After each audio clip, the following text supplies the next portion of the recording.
Resurrection is Now by Dom Aelred Watkin. The Moment of Choice. The moment of death is the moment when the human spirit comes face to face with its ultimate destiny, and when the feeble attempts we make in this life to, as we say, eat our cake and have it, can no longer continue. At death, the relative has to meet the absolute, and the time for blowing hot and cold, for partial acceptances and partial rejections, is now over. We must, therefore, now look at that great moment of choice which comes upon us at death, the moment when prevarication and indecision may no longer continue, and we have to choose or reject the absolute, absolutely. Judgment. When we come to think of judgment, it is inevitable that we have to make a mental or imaginative picture of what is totally outside our experience. It is right to do so, inasmuch as imagination is a reflection of that human experience which alone can make truth vivid to us. But it carries with it a great danger. Such imaginative pictures, whether based on metaphors or symbols from the scriptures or upon Christian art throughout the ages, can so obscure the reality that in rejecting the picture we reject the truth. Or if we do not go so far as to reject entirely the truth, we can make the truth seem so odd or even repulsive that we do not allow it to intrude into the reality of our thoughts. It is as easy to do this with our judgment as to do it with regard to hell, heaven, or purgatory. We are so wedded to symbolic and imaginative expressions of these truths that we make the reality of them remote from ordinary living and fail to find a parallel with them in ordinary experience. So it is with judgment. As portrayed, it is a kind of external assessment by God which ends with a judicial sentence of condemnation or deliverance. It is hard to make this real to us. It seems to us that our evil has never been so absolute as to deserve such punishment, nor our good so disinterested as to deserve such reward. I think that if we consider this very real difficulty more carefully, we shall see that the real truth lies in an interiorization of this picture. We have to look at what is really meant, rather than at the way it is portrayed. Always, everywhere, and at all times, God has preserved man's freedom. His revelation of himself has never been such as to compel human assent to his existence. He has never forced man to act for his own good. Salvation has never been thrust upon him. But the moment comes when the relative meets the absolute, the changing and passing, the unchanging and the eternal, when faint intimations of beauty come face to face with beauty itself, when truths limited in scope and imperfectly understood meet naked truth itself.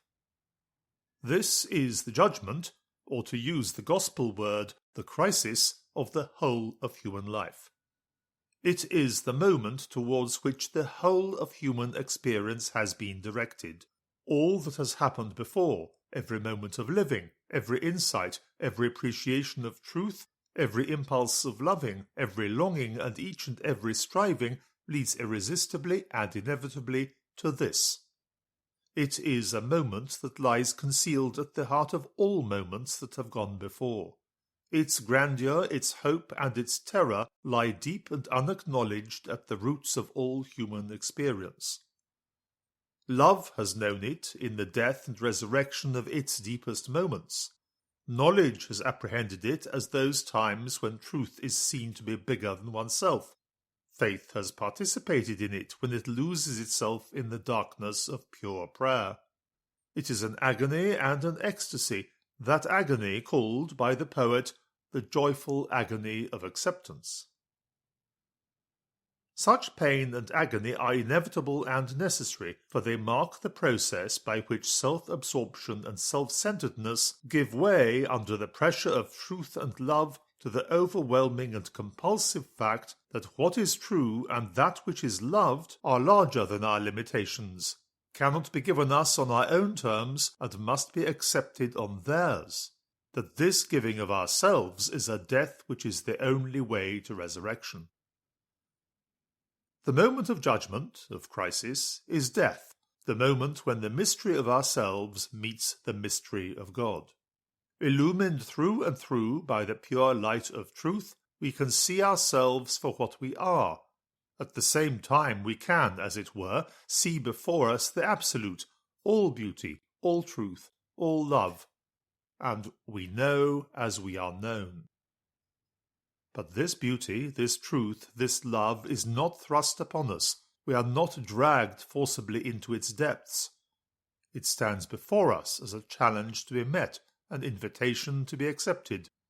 The Spirit and the bride say, "Come." We may ask, what is to stand in our way? What is to prevent our coming? Can we fail to be drawn willingly into eternal happiness and complete and utter love and understanding? We should ask ourselves a further question. Do we even begin to comprehend what the invitation can mean at such a moment? It must mean, of course, an entire and complete commitment, the letting go of all that in us which we have up to the present so treasured and made our own, accepting it only as far as it has seemed beneficial or relevant to us. It means turning our hearts inside out, breaking down habits of thought, relinquishing completely our egotism, opening entirely and without reserve the inner citadel of ourselves. On an absolute level, it is that challenge to ourselves presented by love and truth of which we earlier spoke. And it is a judgment. The days of pretense and covering up are gone. Either we allow ourselves to be invaded totally and forever, lay open all that we have and are to be burnt in the fire of love and truth and accept the total totally, or we are so wedded to our own selfishness, so unable to see total good outside ourselves, so dismayed at this invitation to give to God every drop of the lifeblood that is in us, that we draw back in horror from such a total abandonment of ourselves as from something insane, suicidal, and not worth serious consideration. Thus is our judgment made. It is not our sins in themselves that could make us so draw back, for sinners who admit and reject their sin will be purified in purgatory. It is the sins to which we have become so habituated as to live always with them and cherish them as we would cherish ourselves.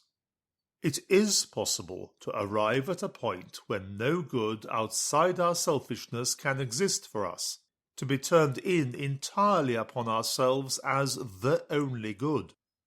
How real a possibility this is for each of us and for how many others we cannot know, but that such a possibility exists, and that at certain times in our lives we have deserved it, we do know. Judgment is, then, not some external sentence imposed on us from without, but the inmost response of our whole being to the offer of absolute beauty, truth, love, and being. This offer is completely free from compulsion. It will be gladly accepted unless we have so conditioned ourselves that to us it is a meaningless invitation. Heaven is ours for the receiving. Purgatory. The fact of purgatory follows immediately from the fact of judgment. The completely real alone can meet the absolute. We have to give all to gain all. If we accept God's invitation to absolute truth, absolute love, and absolute beauty, we are laying ourselves open to be riven by truth to the division of soul and spirit, to be consumed in the fire of a love which sweeps through all we have and are, and to be seared by a beauty whose lightning flashes through us. All that exists in ourselves which is not loving, truthful, and beautiful, all our egotism, our lies, our pretenses, our self-sufficiency, everything in us that we have withheld from God and His love, all that lies in those dark recesses of our being where holiness has not penetrated, all that is not fully responsive to the absoluteness of God will be burned up at the brightness of his coming. Into this purifying fire of love we will gladly plunge if we have chosen God at the moment of judgment, for we will be secure in the knowledge that only the good in us can meet the good of him, and we will be longing to be made clean and whole so that we may be fit to be with him. This purgation will be a pain, but its pain will be one that we shall gladly bear, that we shall long to bear, for we shall see in the light of unveiled truth how unprepared we yet are to let it illuminate us through and through. Our happy agony will be a longing for purification and our willing suffering to attain it. When we get outside the time cycle to which we are accustomed, we use symbolic expressions to explain truths in terms which we can understand. Most persons think of purgatory in terms of duration, of a period of purgation until the work of love is finished. But we can, with equal validity, think of it in terms of intensity and conceive of it as instantaneous. Each way of thinking is complementary to the other. What is clear is that the more that requires purification in us, the greater must be the intensity or duration of the purgation. God has given us his grace in sufficient abundance for us to complete this purification in this life, so that we could go as we are when we die straight into the vision of his glory. Unfortunately, most of us have not used fully this grace, and to a greater or less degree will need further purification before we can find ourselves able to dare to stand in God's presence. Our suffering in this life is, then, a powerful alchemy through which we can turn the lead in us, inert, soft, and dull, into gold refined by the fire. Any suffering willingly accepted as God's providence for us is a purifying one, and no moments in our lives need to be wasted. Moreover, those joys and ecstasies in life which spring from what is right and loving and good are equally part of our purgation. Nature itself leads towards it, and no human experience other than that which comes from selfishness and sin can lead us away from it. Purgatory, then, begins before death and continues after it. In this present life, it is hard for us to see things as clearly and absolutely as we would wish. At death, we shall know as we are known. We saw that full human love demands a kind of death in us. So, completely, does the acceptance of the absolute. It is an agony, for we have to let go everything that is not ourselves, to open up all those hidden corners and sealed-off reserves in us to the blinding light of God. It is a joy, for the pain is as nothing to the glory which is being revealed in us, the love that is sweeping ecstatically through us, and the beauty that is transforming us into itself. Hell. That the doctrine of hell presents great difficulties to many is very understandable. Most of these difficulties arise first from a feeling that evil wrought in time does not deserve an eternity of condemnation, and second from a revulsion against a picture of fire and torment which seems so alien to a loving and merciful God. The first of these difficulties arises usually from the notion that the judgment all men have to face is like an arraignment before a legal tribunal which sentences men to reward or punishment. When we were thinking about judgment, we saw that there was no question of God not inviting everyone to enter into his glory, but that there was a possibility that some might not want to accept this invitation. In other words, no one is compelled to be with God who does not want to be.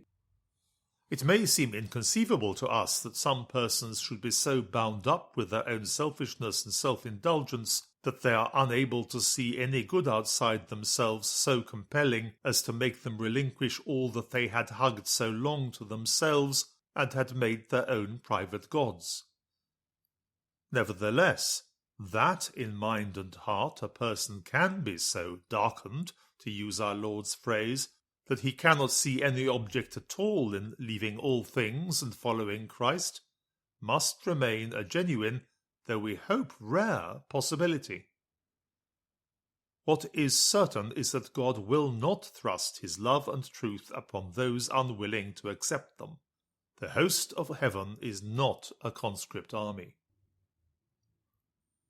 As we have just said, it might seem inconceivable that a person can be so wedded to sin that he cannot find meaningful any alternative to it. In fact, there are faint foretastes to be found in ordinary human experience. It is possible so to hug envy or resentment to oneself that despite the misery and frustration of it, one persists in this embrace of death. Again, as we noticed earlier, it is possible for a love to die in such a way that what was once full of meaning and significance, and which stirred us to the depths of our being, is now no longer the object of choice and means nothing at all to us. This experience of meaninglessness is like the mystery of sin, which, unrepented and encouraged, is like a mortal disease which eventually will kill the desire to choose good. What has no meaning to us cannot be the object of choice. Lust rejects pure love. Lies flee from truth. The hideous and obscene abhor beauty, and egotism shrinks in horror from all that would invade it. We may well feel that such a full determination to cling on to sin is rare, and we may hope that it is so, but the possibility of it must actually exist, unless we are to regard all men merely as puppets pulled by divine strings. The thought of the inexpressible holiness and majesty of God should make us humble enough to know that we are not dealing with an unreal situation, but with an actual possibility. Many find the picture of hell as a place of fire and torment intolerable to them. Like all pictures of what lies outside our experience, it portrays, if rightly understood, a very real truth. On many occasions our Lord talks of hell in terms of fire. This metaphor was partly taken from the valley below Jerusalem where an undying fire burnt all the rubbish of the city, and partly because to those who live in a hot climate, fire and heat are natural metaphors for what is most to be dreaded. In the far north, for obvious reasons, the metaphors of ice and snow were employed for the same purpose. When we talk of metaphors, we are not saying that what they express is untrue, but simply that it is a way of portraying what it is impossible to describe. Let us consider the fate of those who reject eternally the eternal invitation of God, and who choose instead themselves and their sin. God does not set to work to punish them, but he will not interfere with their freedom and thwart their free choice. When we compare what they have chosen with the ecstasy that could have been theirs for the asking, the difference is so appalling that no metaphor can do it justice. What hell is in itself we cannot and do not know, and we say nothing of those angelic spirits whose home is hell and whose object is destruction. Nevertheless, here again, ordinary experience can give us some faint understanding. Those who reject God must inevitably be islands of egotism in a sea of separation. Separated by their own choice from God, they are also separated from each other. Two egotisms can come together for a time to exploit each other, but in the end each must repel the other, and by a kind of centrifugal force will move into greater and greater isolation. To be free in this context leads to no benefit or happiness. It is true that such are free from demands made upon them, free from requests for their interest, their concern, their efforts, or their aid, free from duties, obligations, and restrictions, free among the dead. We cannot conceive what this would entail, what an eternity of separation would imply, or what the frustration of such freedom would be. To be created for the total, but live off the partial, made to find rest in the illimitable, but pinned down by its own chosen limits, to be destined to be invaded completely by the love of God, but to be alone in the hard centre of egotism, must be a frustration beyond imagining. The words, "I would, but thou wouldst not," were spoken in a voice broken by divine tears. Here we must leave this real but appalling possibility, and keep in our minds what we also know for certain, that God lovingly invites all men into his kingdom, that such a disaster need come to no one unless he wish it, and that as long as we want it, eternity is ours, now and forever.